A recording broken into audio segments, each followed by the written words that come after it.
Hello good people and welcome back. Now, to say that Bobby Fischer was an exceptional player is an understatement. Fischer, like the Carlsen of our era and Kasparov of the 1990s, is a once-in-a-generation player. Now, Fischer's trademark style, of course, is relentless pressure that usually culminates in a dynamic tactical firework where the opponent folds under that tremendous pressure. In this game, however, we will see another side to Fischer. A meticulous virtuoso with the positional touch of Anatoly Karpov, whom sadly Fischer never got to play against. This is one highly instructive game.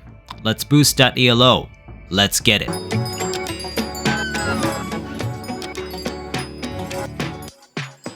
Round 1. Fight! So this game took place in Varna, Bulgaria in 1962. I have to say it that way. Just thematic.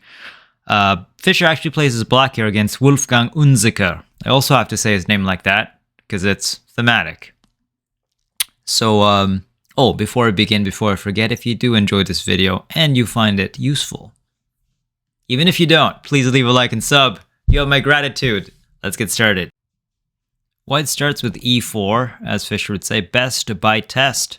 c5, of course, by Fischer, Sicilian defense. Knight to f3, d6, d4, c takes d, knight takes d, knight to f6, attacking the pawn. We have knight to c3 and a6, the Najdorf variation. Very flexible and also very aggressive. Bishop to e2. This is a solid play, of course. And here e5 immediately by Fischer, taking the center, attacking d4, attacking f4, although this becomes slightly backward, but this is still theory. Knight to b3, bishop to e6, and castle king. White isn't here to mess around and is not hoping to get totally sniped. In the first few moves, he takes his development seriously, which is very good. Knight b to d7, and now, of course, what would be nice is to play f4, which the opponent does. f4, it's committal move, but it's thematic. You can develop that way, and you're expanding on the f file. Queen to c7. Queen to c7 develops the queen. It also invites and asks white, you've played f4 before I have played f5. What do you want to do here? Do you want to lock the position? It's going to be a maneuvering position if f5 happens, or do you want to keep the tension? As in, nothing happens yet in the center, but there's a pawn-to-pawn possible trade, or a pawn push possible trade, but of course the options are all open. Or you could play a4 prophylaxis, and after, say, black takes, bishop takes, attack twice now, also eyeing the center. Then we have bishop to e7, knight to d4, knight to e5, centralizing, king moves, and then castle. Now this is a more flexible but dynamic position. Both bishops are still in play, and position's not locked. But after queen to c7, the opponent is like, let's maneuver. Let's see what you got. Let's see what your positional skills, Fischer. He probably said that in his head, but didn't say it outright. So, bishop to c4 by Fischer, and now a4. Prophylaxis, expanding. Bishop to e7, and bishop to e3. Castle king by Fischer, a5. Strong thematic move, keeping an eye on this square, but also in these kind of pushes, when you do push, if the queen wasn't here after takes, you have 2 versus 1. Pawn structure, significant specifically in the end game. Here, Fischer, of course, plays b5, supporting. Doesn't mind that this is a pawn island, so a takes on b, knight takes on b, and, well, some ideas here, of course, is to take over this square with, say, bishop to g5, so that after takes and takes, there's still a bishop to bishop, but the queen is eyeing d5 and the knight is eyeing d5 much more comfortably than if this knight wasn't there. So say after d5 push, because we don't want that square to be a weakness. Bishop takes, e takes, and then rook 2, d8, eyeing the queen there. Takes, knight takes, and then queen to e2. Really complicated stuff. In this position, however, after knight took, bishop took, that does come with a check. So Mr. Unziker sidesteps the king, and Fischer plays this very nice, very good bishop to b5. Remember we were talking about pawn islands? But here, Fischer does have ideas in the open file, and he needs to make sure that the trades are perfect, just like the stock market. The difference is he can plan his trades here. So, instead of outright capturing and now having this pawn pounded by pieces around it, Fischer plays bishop to b5. So that after takes and takes, this pawn has moved, of course, to the b file, but this pawn is now eyeing a4. And these are extremely important ideas. Of course, the opponent is no slouch and is playing quite well, plays knight to d5. Now, that's being attacked, queen's being attacked. What do? You retreat? No, because that doesn't work, because you get hit here, and all sorts of disasters happen. You have to trade. Takes. I meant to highlight that the next move is good, not this one. What do you take here as white? You take with the pawn or the queen? Take with the queen, of course. Attacking this twice, preserving your pawn chain. And as principled as that move is, Fischer plays another strong move. And can you guys guess what that would be? This is where he starts playing like Karpov. Very Karpovian. And in fact, many greats like Carlsen would find this move, and likely Kasparov.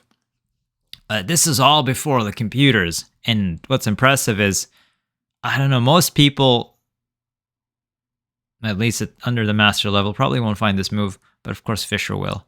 The answer in 3, 2, and 1, and that move is rook to a4. Remember, you had a pawn island there. You transferred the pawn here after takes, and now you're going to use a4 as an anchor. It's a weak square. c3 by the opponent, likely eyeing this. Now, pushing pawns means some of the squares get weak. So what do you play here? Queen to a6. Now, doubling up and kind of forcing the idea of, do you want to take? And the answer is, of course, you don't want to take. Because, well, after takes, b takes, knight to d2, this becomes open. You have, and now a control over b3 with the rook after queen to c4, queen to a7. White is, with this bishop too, is now is basically in the back seat, essentially. So you don't want to take. After queen to a6, the position's actually quite even. This is a test of who kind of fails first, who understands the position less. And Mr. Unziker tries to create Luft for the king, like an exit square. But what exit square do you do? Is it h3 or is it a g3? And you have to take note that there's no light squared bishop, so I just gave you the answers, guys. He plays h3. Put the king here, if need be. As you can see, guys, there is a dark square weakness. Dark square diagonal, actually. So h3 is a tiny miscalculation. And here Fischer plays rook to c8. Logical move. Rook f2, e1, still keeping the tension here. And h6 by Fischer, the Luft for his king.